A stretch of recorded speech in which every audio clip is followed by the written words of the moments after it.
Hey everyone, so this week I decided to create an assessment specifically on Capítulo Uno or Chapter 1 using Schoology.com as my content management system. So this assessment is specifically like a quiz or test type assessment that I created. And it is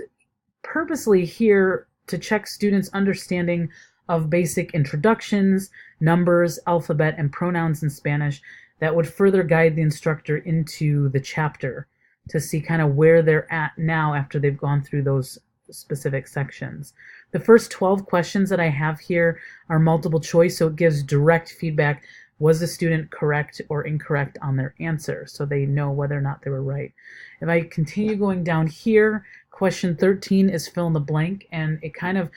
does this cross curriculum where there's some basic math involved as well, so brings up some prior knowledge. Then questions 14 and 15 give students the opportunity to check their understanding of basic English grammar, which then also relates to their Spanish grammar. And then finally, this last question in the assessment is a short answer where students are getting this opportunity to read a short letter in the target language, and through writing a short letter back, the instructor is able to see whether or not the students can take all that content knowledge that they've learned and then transfer it over to a situation where they'd write a letter back to someone.